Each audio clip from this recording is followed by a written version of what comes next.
Mas, irmãos, a paz do Senhor, aqui é o pastor Hélio Ornelas, pastor da Igreja Metodista Pentecostal, no Morro da Carolina, no Jacatirambu, Caxias, na congregação de Jardim Santa Marta, Belfor Roxo, na congregação em Nova Campinas, Duque de Caxias, para ministrar mais uma aula, a penúltima desse primeiro trimestre, no ano de 2023, classe adultos, lições bíblicas da CPAD.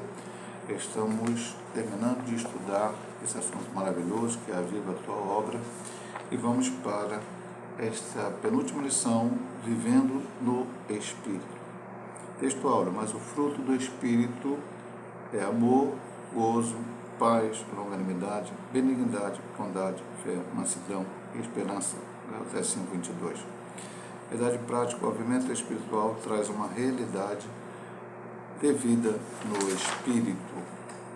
E o texto bíblico em classe se encontra em Gálatas 5:19-25, porque as obras da carne são manifestas, as quais são prostituição, impureza, lascívia, idolatria, feitiçaria, inimizade, porfias, emulações, iras, pelejas, dissensões, heresias, invejas, homicídios, bebedices, glutonarias e coisas semelhantes a estas, acerca das quais os declaro, como já antes vos disse, que os que cometem tais coisas não herdarão o reino de Deus. Mas o fruto do Espírito é amor, gozo, paz, longanimidade, benignidade, bondade, fé, mansidão, temperança. Contra essas coisas não há lei. E os que são de Cristo crucificaram a carne com as suas paixões e concupiscências. Se vivemos no Espírito, andemos também no Espírito. Introdução da lição. O salvo em Cristo Jesus, desde quando aceitou Jesus como seu único e suficiente Salvador, pode passar por diversas situações em sua vida para experimentar o aumento espiritual. A vida cristã é uma jornada espiritual que começa no dia da conversão e prossegue até a morte, se a pessoa perseverar até o fim na caminhada espiritual. O crente precisa conservar-se fiel, vivendo de acordo com a vontade de Deus. Para isso é necessário andar no Espírito. Já para iniciar aqui essa introdução, lembrando que o nosso pensamento pensamento teológico da salvação, da certeza da salvação, é arminiano, ou seja, temos o livre-arbítrio. Por isso, aquele que perseverar até o fim, cremos nisto. O crente pode não viver em espírito, como aqui diz o texto, viver de uma forma que não é a vontade de Deus, e Jesus voltar para arrebatar a sua igreja, ou este crente passar esta vida e não estar vivendo como Deus quer que ele viva. Então, ele pode perder a sua salvação. Então, a vida cristã começa quando você aceita Cristo e ela tem que ter uma continuidade até o dia em que você morre ou que Cristo vai arrebatar a sua igreja e todos nós que estivermos salvos, remidos, lavados no sangue do Cordeiro, permanecemos fiéis, possamos subir para estar com o Senhor nos ares. Isso nós vamos estudar durante a lição, embora a lição não seja sobre livre-arbítrio, mas sobre viver no Espírito. Nós vamos entender muitos assuntos aqui para a glória de Deus. A vida no Espírito, andando em Espírito. Na Bíblia, o verbo andar tem um sentido figurado de viver, experimentar, praticar e conduzir na vida espiritual. Por isso Paulo escreve: digo, porém, andar em Espírito e não cumprireis a concupiscência da carne. Gálatas 5:16. O andar em Espírito, com um E maiúsculo, tem um significado espiritual muito elevado e profundo.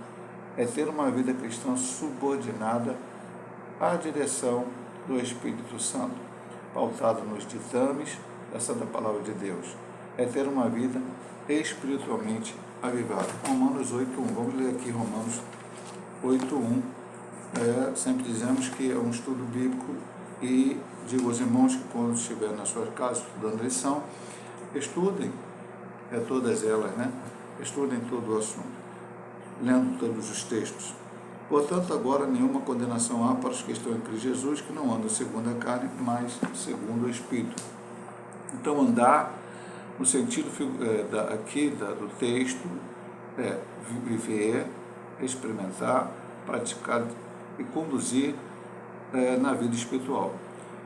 Ter uma vida subordinada à direção do Espírito Santo pautado no ditame da palavra de Deus. Então, a gente tem dito muitas vezes na igreja, pregado, e às vezes aqui também, nos assuntos referentes a esse trimestre ou outros da escola dominical. Muitas pessoas querem Jesus como Salvador, mas não querem Jesus como Senhor.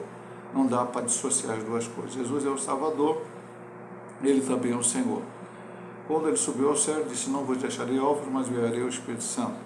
E nós temos dentro de nós o Espírito Santo, e aqueles que buscam, como temos estudado nessa escola dominical, podem também receber o revestimento de poder do Espírito Santo. Temos que viver uma vida pautada no Espírito, guiada pelo Espírito e centrada na sua palavra. Vamos aprender na palavra de Deus, e o Espírito vai nos orientar como devemos viver. Isso é andar em Espírito. Agora, por que eu devo andar em Espírito? É a segunda subdivisão. Por que andar em Espírito? O crente em Jesus deve andar de acordo com o Espírito Santo para não cumprir os desejos da natureza carnal, Gálatas 5,16, que, se eu não me engano, é o texto aqui, não é o texto da lição. Vamos até ler aqui Gálatas 5,16. Estudo bíblico, aprendendo na palavra. Alguém pode pensar assim: o autor escreveu, é o desejo dele, é como ele acha. Não, mas ele sempre cita a Bíblia para que você possa confrontar. Digo, porém, andar em espírito e não cumprireis a concupiscência da carne. Então, escrevendo aos Romanos, o apóstolo Paulo disse: portanto, agora nenhuma condenação há para os que estão em Cristo Jesus, que não andam segundo a carne, mas segundo o Espírito, porque a lei do Espírito de vida em Cristo Jesus me livrou da lei do pecado e da morte. Por isso, andando no Espírito, o salvo tem a vitória sobre o império do pecado e da morte. Vivemos num mundo difícil, onde muitas coisas vão acontecer. Vivemos num mundo difícil e nós temos em nós a natureza pecaminosa herdada de Adão. Então, se nós aceitamos a Cristo, recebemos o Espírito, e agora somos remidos e lavados no Sangue Cordeiro, mas não vivemos essa caminhada, como o ponto 1 nos disse, andando em Espírito, sendo guiado pelo Espírito Santo, o Espírito Santo nos dizendo aquilo que devemos fazer e aquilo que não devemos fazer, pautado na sua palavra, nós temos a tendência a fazer coisas que desagradem a Deus. Porque o Espírito Santo vai nos mostrar exatamente isso.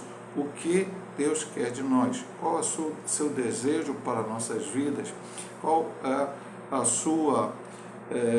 o seu propósito para nós.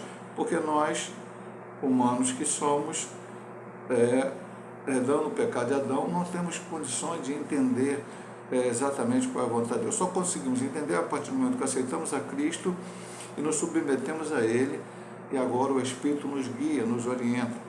Pastor, em algum momento a gente vai fazer alguma coisa que Deus não quer que façamos? Sim, o apóstolo Paulo dizia isso muitas vezes nas suas cartas. Mas o Espírito vai nos incomodar e nós vamos então voltar para o caminho certo e fazer aquilo que Deus quer, e assim tem que ser a nossa vida cristã. Por que andar em Espírito? Porque a lei do Espírito de vida em Cristo me livrou da lei do pecado e da morte. Andando em Espírito, salvo tem a vitória sobre o império do pecado e da morte.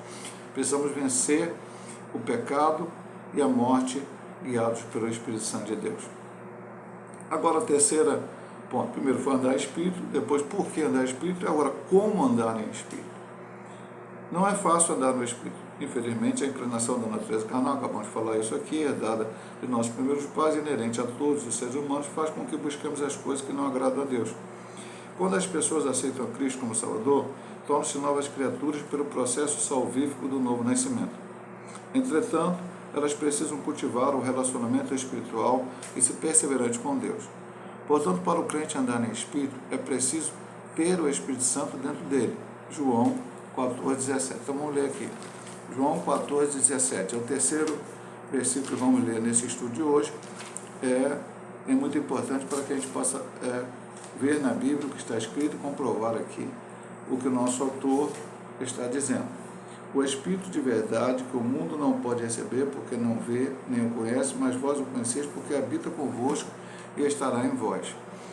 Então, ser guiado pelo Espírito Santo e ser cheio do Espírito Santo. Então, primeiro ter o Espírito Santo dele. Temos o Espírito Santo porque aceitamos a Cristo. Ser guiado pelo Espírito, Romanos 8,14. diz claramente lá o apóstolo. Vamos até ler aqui Romanos 8,14. Eu preguei agora, domingo passado, em Santa Marta, na congregação, na Ceia do Senhor, exatamente neste texto. É interessante que eu não tinha lido a lição da escola dominical, e depois da pregação, quando eu fui ler, então eu vi que o texto estava aqui marcado e que muitas das coisas que eu falei ali na pregação estavam também na edição da escola dominical. Porque todos que são guiados pelo Espírito de Deus, esses são filhos de Deus. O Espírito nos guia, nos orienta, como estamos falando no ponto todo, toda essa subdivisão. É ser guiado, é ser dirigido, lá o ponto 1, viver, experimentar, praticar, conduzir na vida espiritual. Tudo que nós fazemos tem que ser para a glória de Deus, dirigido pelo Espírito Santo de Deus. E ser cheio do Espírito Santo. Efésios 5,18, desde o início do trimestre, fala-se esse texto sempre: não vos embriagueis com vinho que a contenda, mas enchei-vos do Espírito Santo. Agora vamos para o segundo ponto, o confronto entre a carne e o Espírito. Carne versus Espírito. Em termos espirituais, é a maior luta da vida do crente salvo. A natureza carnal, herdada de Adão, é alimentada pela concupiscência da carne. Ela se inclina para as estruturas pecaminosas criadas pelo diabo, com o objetivo de afastar os seres humanos para longe de Deus. Por isso o apóstolo João escreveu: não ameis o mundo, nem o que no mundo há. Se alguém ama o mundo, o amor do Pai não está nele. Porque tudo o que há no mundo, a concupiscência da carne, a concupiscência dos olhos e a soberba da vida, não é do Pai, mas do mundo. 1 João 2, 15 e 16. Infelizmente, muitas pessoas não querem saber de Deus. Elas são seduzidas, afastadas para longe de Deus, por meio de vários instrumentos, pelas falsas religiões, pelo humanismo, materialismo, etc. Como resultado, as pessoas se esquecem de Deus e procuram agradar o diabo e a própria natureza carnal corrompida pelo pecado. Não por acaso o apóstolo Paulo demonstrou a respeito dessa luta entre a carne e o Espírito. Então, temos uma luta. E quando Paulo fala em Gálatas 5, ele fala sobre as obras da carne e o fruto do Espírito. Então, é uma luta. Temos uma luta dentro de nós por causa do pecado de Adão. Pastor, tudo que a gente faz é pecado? Ou tudo que a gente pode rezar? Não. Há algumas coisas que Paulo diz lá em... Paulo não, o autor da Casa de Abreu diz que nós temos que nos afastar do pecado e dos embaraços. Então, vamos lá. Eu vou falar de uma coisa antiga, eu até estou lendo um livro aí, o autor é meio radical nesse ponto, mas ver televisão é pecado? Não. Embora, nesse autor, por exemplo, diz que você deve se livrar da televisão, jogar fora, nem sentar na frente dela. Mas eu não vou entrar por esse método. Se ver televisão é pecado? Não. Agora, quando ela pode se tornar pecado? Dependendo da programação que você vai ver. Se não for uma programação sadia, que traga boas coisas, e hoje está cada vez mais raro, né? Você vê programações sadias. Às vezes, mesmo naquela que fala de natureza, em vez de exaltar o Deus que criou, exalta a natureza como se ela existisse por si própria. Mas ainda dá para ver e você filtrar alguma coisa. Mas, por exemplo, Big Brother, A Fazenda, esse reality show onde as pessoas ficam ali fazendo coisas horrorosas, coisas que são banal na palavra. O crente não deve estar vendo. Novelas que tem cenas de adultério, coisas sensuais, mas não é bom para o crente estar vendo. Certo tipo de filme é difícil, meu amado irmão. Então, o crente tem que selecionar muito bem essas coisas. Pastor, ter redes sociais é pecado? Não. Eu tenho redes sociais, inclusive preciso usá-las, algumas delas, por exemplo, o WhatsApp, para comunicar com os pastores da igreja, com os irmãos em Cristo, não há problema. Agora, quando você pega a rede social e usa de uma maneira errada, usa aquele instrumento para fazer coisas que não agradam a Deus, às vezes você pode usar a rede social para fazer uma fofoca, falar mal de alguém, isso é pecado, difamar alguém, isso é pecado, enfim, e vai por diante. Além dessas questões do que você está vendo, da maneira como você está usando, ainda existe a questão do tempo. Quanto tempo você está disponibilizando o seu dia para essas coisas. E ainda outras, pode ser esporte. É pecado torcer para um time de futebol? Não. Pelo menos eu penso dessa forma. Agora, idolatrar esse time de futebol, se tiver a final do campeonato, você faltar à igreja para assistir o jogo, tem um culto na igreja, você falta à igreja para assistir a final do campeonato do seu time? Não. Ou da seleção brasileira? Não. Você pode torcer, mas dentro do limite. Discutir com outras pessoas, brigar com outras pessoas, e assim vai por N situações. Então nós temos que ter cuidado com esta luta, porque a nossa carne vai tender para essas coisas. E aí você vai perder seu tempo. O crente tem que, não vamos ver no último ponto isso, ler a Bíblia e orar. Ferramentas que Deus nos deu para poder vencermos a carne. Daqui a pouco a gente volta a falar sobre isso. Agora, as obras da carne. Em termos bíblicos, do grego sarx, a carne é a natureza decaída do homem, cuja inclinação é a prática do que não agrada a Deus. Assim, as obras da carne, segundo a Epístola aos Gálatas, são as práticas, atitudes e pensamentos contrários à santidade exigida por Deus, para os que são fiéis à palavra, identificados em pelo menos 15 tipos, sem fechar a lista, pois o autor bíblico acrescenta, e coisas semelhantes a esta. Essas coisas podem ser classificadas em várias categorias. Práticas sexuais ilícitas, 5,19. Porque as obras da carne são, manifestas quais são, prostituição, impureza, lascívia, práticas sexuais ilícitas. Porque o tempo aqui não dá para a gente falar cada uma, mas você pode estudar, procurar, até em dicionário bíblico e ver todas essas coisas. Práticas religiosas, o 20A, idolatria, feitiçaria, mau relacionamento humano, 20B e 21, dissensões, heresias, invejas, homicídio, bebedice, glutonaria e coisas semelhantes a essa. Serviço outro mal no 21 também, que é a glutonaria e bebedice. O apóstolo Paulo encerra essa parte da carta dizendo, os que cometem tais coisas não herdarão o reino de Deus. Pastor, eventualmente a gente pode fazer uma obra da carne? Pode. Você pode, de repente, ter uma dissensão com alguém, vir uma ira no seu coração, ter inveja de alguém, enfim, alguma coisa dessas coisas. Até na área sexual pode haver alguma impureza na sua mente, no seu coração. Mas nós somos crentes, somos guiados pelo Espírito de Deus. Eu estou falando sempre isso. O Espírito vai me incomodar. Eu vou sentir o meu erro, vou pedir perdão a Deus. Nós estamos vendo que avivamento só vem com arrependimento e mudança de direção. Vou pedir perdão a Deus e agora não quero me afastar dessa prática e nunca mais tê-la.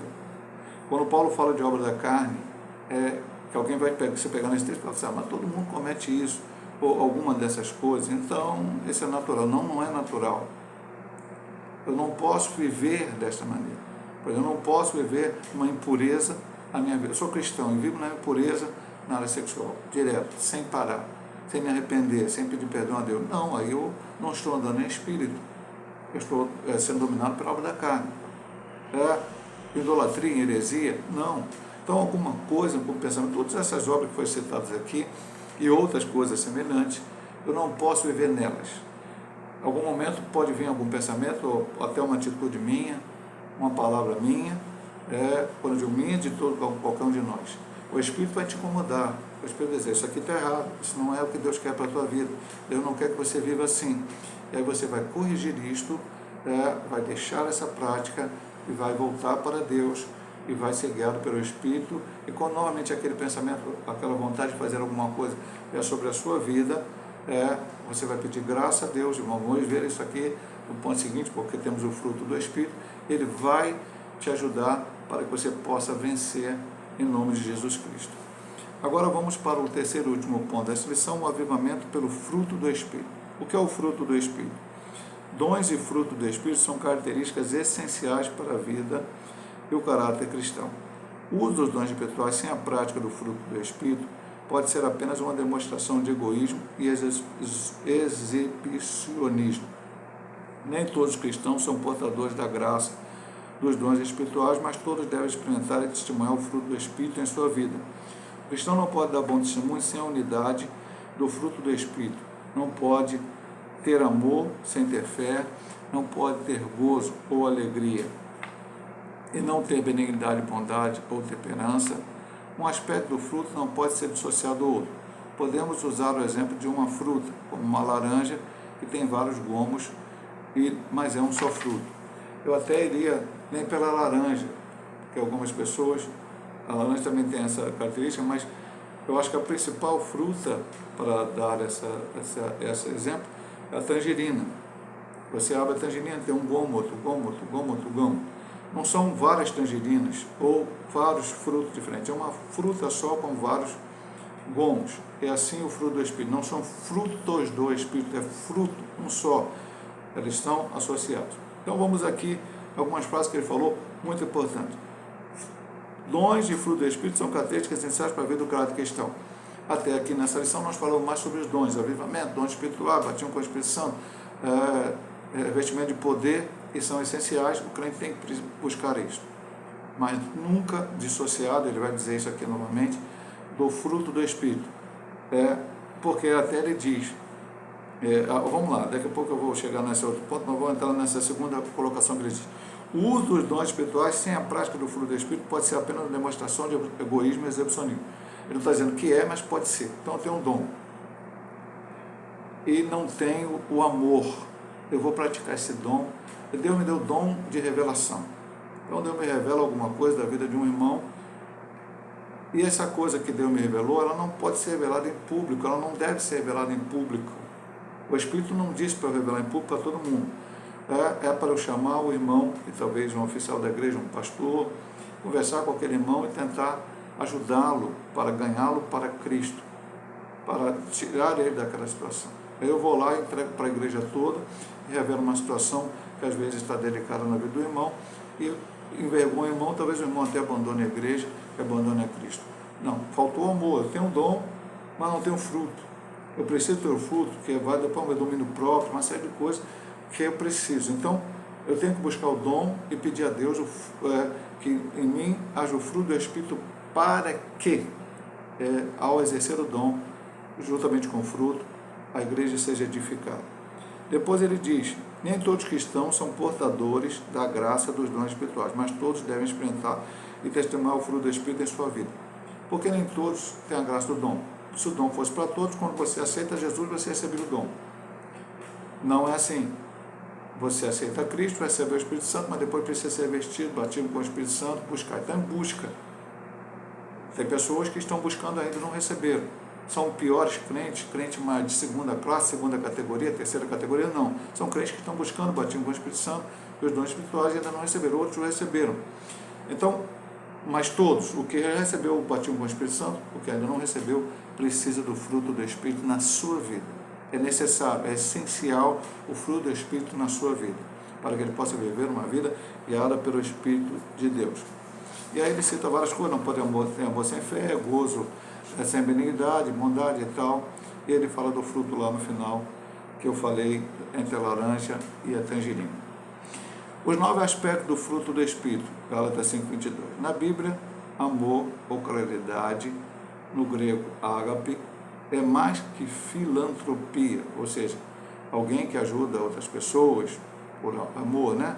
Você não tem necessidade, não é obrigação sua ajudar, mas você vai lá e ajuda por amor. Mas é mais do que isso, pois significa o verdadeiro amor como sinônimo do amor ágape, o amor de Deus no coração do homem. Vamos ler um desses textos aqui, Filipenses 1:9. É importante ler, a gente toma um pouquinho mais de tempo, mas é necessário nesse estudo bíblico que estamos fazendo, estudo bíblico. Filipenses 1:9. E peço isto, que o vosso amor cresça mais e mais em ciência e em todo o conhecimento. Gozo ou chara é a alegria produzida pelo Espírito Santo. Como ele cita Filipenses, eu vou ler mais uma vez aqui. Fazendo sempre com alegria oração por vós em todas as vossas súplicas. Paz, Eirene, é a paz de Deus que excede todo entendimento. Filipenses 4:7. Ele está citando muito Filipenses, então vou usar aqui, porque temos a condição de ler rápido. E a paz de Deus que excede todo entendimento guardará os vossos corações e os vossos sentimentos em Cristo Jesus. Não é a paz do mundo, não é a paz que o mundo dá, é a paz que vem de Deus, que é uma paz que vem em umas circunstâncias diferentes, ruins, mas ainda você sente paz pela presença do Espírito Santo na sua vida. Longanimidade,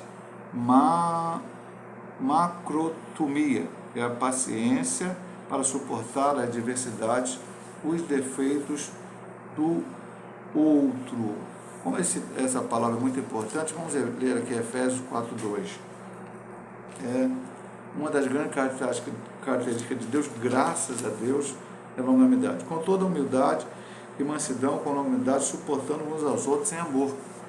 Deus é longano, Ele não olha você pelo que você faz, mas pela sua misericórdia, pelo seu amor, por você ter aceitado a Cristo como Salvador. E às vezes a gente olha o nosso irmão de uma forma diferente, contrária àquilo que Deus quer, e não temos a longanimidade. Benignidade, Christotes, é a qualidade de quem é benigno, bondoso, complacente, perdoador. Gálatas 4:32, já que estamos em Efésios, antes sede uns para com os outros benignos, misericordiosos, perdoando uns aos outros, como também Deus os perdoa em Cristo.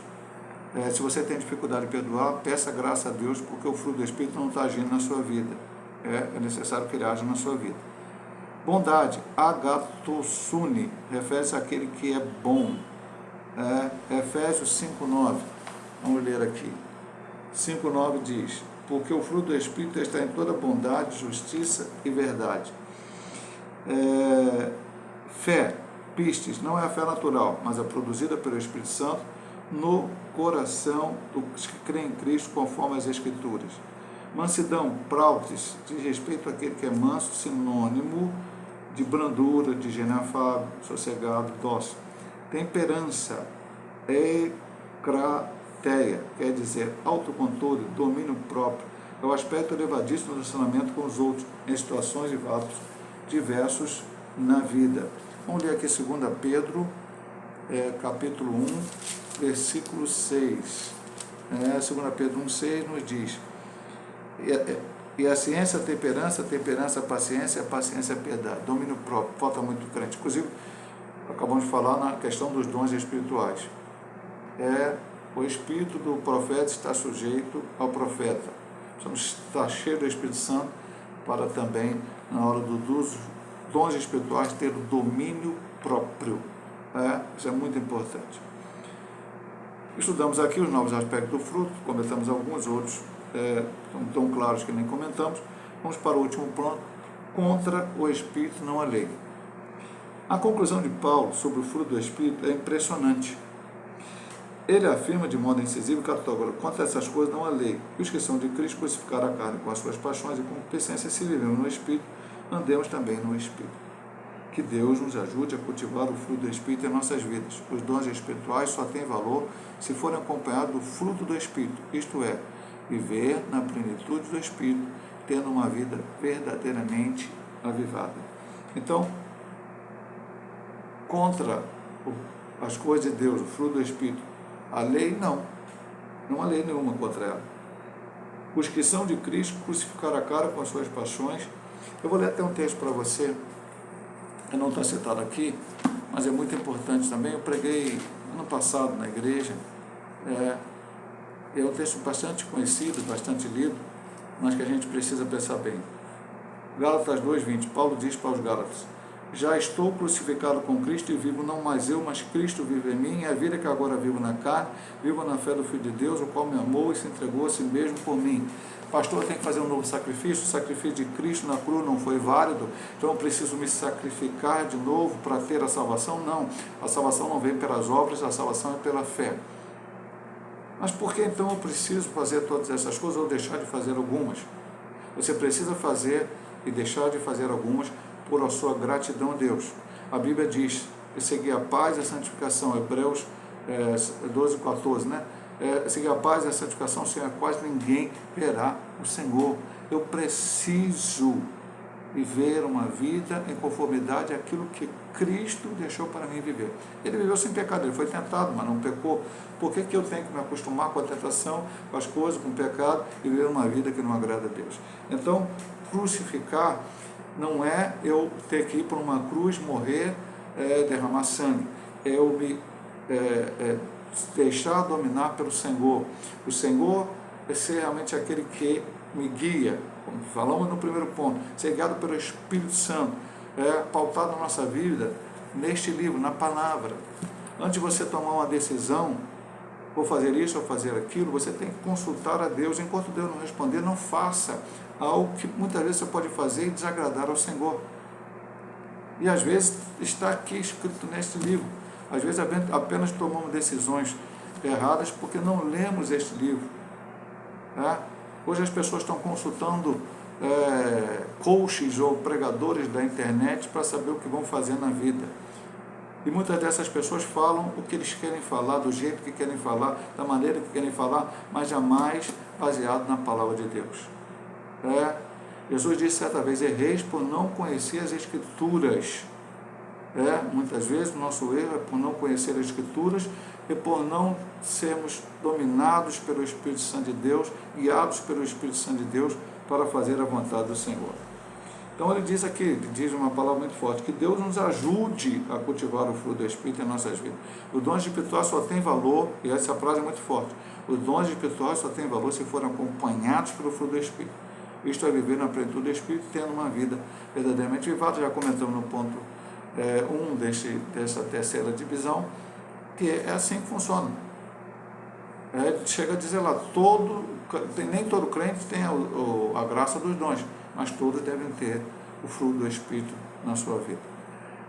Conclusão: crentes avivados são beneficiados com grandes bênçãos da paz de Deus, pois eles andam em Espírito e não andam conforme a concupiscência da carne, como já lemos esse texto aqui para os irmãos, Gálatas 5,16. Além dos dons espirituais, eles têm o fruto do Espírito: amor, gozo, paz, longanimidade, benignidade, bondade, fé, mansidão e temperança. Por isso Deus concede bênçãos em abundância sobre os crentes que andam e vivem no Espírito. Bendito Deus Pai e Pai de nosso Senhor Jesus Cristo, o qual nos abençoou com todas as bênçãos espirituais nos lugares celestiais em Cristo Jesus. Efésios 1:13. Como é bom ler a palavra, meu amado irmão. Como é bom se alimentar da palavra. Tire um tempo do seu dia para orar. Tire um tempo do seu dia para ler a Bíblia. E não diga: olha, não pude hoje por causa das atividades. Eu sei que há dias corridos. Pastor Hélio já está aposentado. Pastor Hélio tem uma maior liberdade de tempo, mas Pastor Hélio também tem as suas atividades pastorais, preparar a pregação, preparar a aula para a escola dominical, gravar essa aula para deixar para os irmãos que não estão podendo ir na igreja ver pelo YouTube, e uma série de outras atividades. Mas temos que tirar o tempo para Deus. Eu preciso tirar meu tempo para Deus, eu preciso ter um tempo de leitura da Bíblia, tempo de oração. Mas como falamos naquelas coisas que o diabo coloca para distrair a gente, mas eu tenho tempo de ver televisão, tenho tempo para assistir o jogo de futebol, tenho tempo para ver a novela, para ver a série, para ver isso, para ver aquilo, para entrar nas redes sociais, mas não tenho tempo para Deus. Não, eu preciso de tempo para Deus.